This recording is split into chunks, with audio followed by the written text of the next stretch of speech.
Okay, next situation. The tied three-hinge arc is subject to the loading shown. A is a hinge support, AC is a cable, and D is a roller support. Calculate the reaction at D, calculate the vertical reaction at A, and calculate the tension in the cable. Okay? So, sagutin natin. Unang-una, um, kailangan ko ng reaction sa D. So, lagyan muna natin ng mga free body diagram. So, meron ditong ina-expect na vertical reaction kasi roller. Dito naman may ina-expect tayo na um, reaction sa A.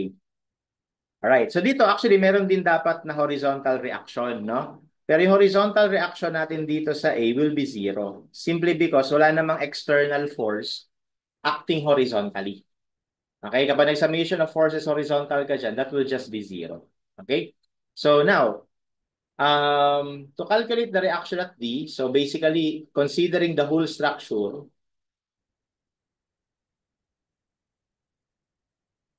okay, mag-summation lang tayo ng moment sa A.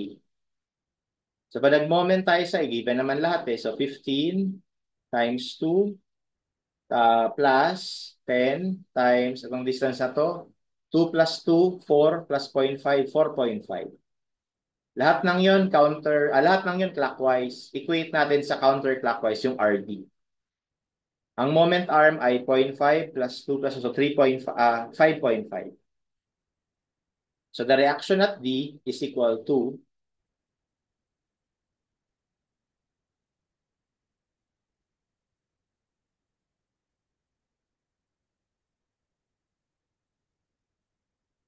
um sorry. Bakit nga pala ito naging hindi pala to 2, 0.5, sorry. Nagmo-moment nga pala tayo dito. Yung moment arm niya, 0.5. Ayan.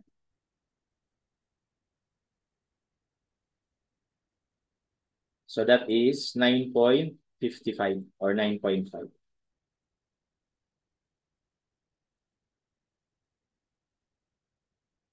Next, calculate the vertical reaction at A. So para naman makuha yung reaction sa A, ganun ulit, whole structure, the summation of forces Y na lang kasi para mabilis, no? So we have 15 plus 10 parehas downward, equate natin sa lahat ng upward, RA plus yung RD. So we can solve for RA.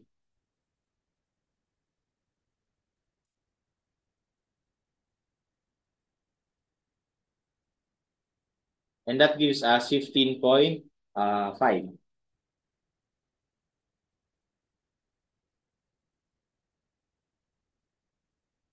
Lastly, we are asked to calculate the tension in the cable. So to calculate the tension in the cable, kailangan natin mag-method of section.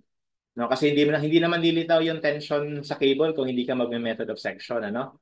At para ma-compute 'yon, kung i-consider mo whole structure, meron ditong tension, meron ditong tension, wala kang masosolve, no? Hindi mo masosolve yung tension na 'yon.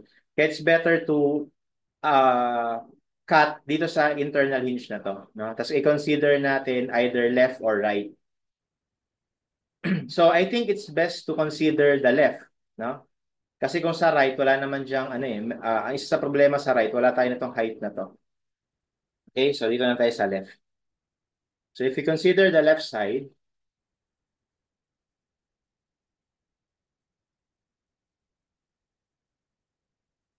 so may reaction dito sa A, tapos syempre may tension dito. Okay, tapos meron ditong 15, tapos may lilitaw dito na internal reactions. Okay?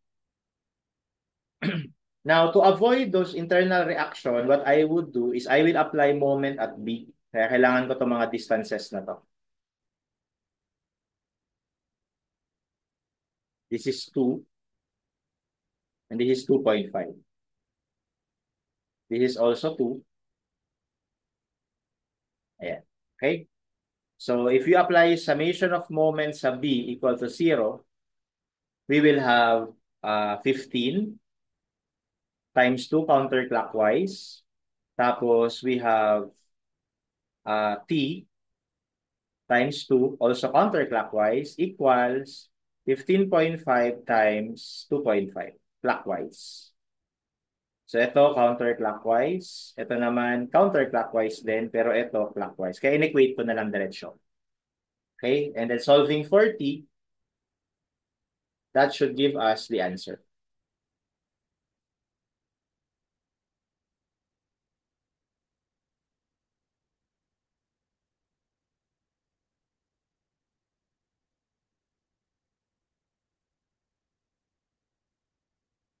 Okay, so that gives us 4.38 no, kilonewtons. And sa choices, the best answer would be letter C. All right, and that's how we solve this problem.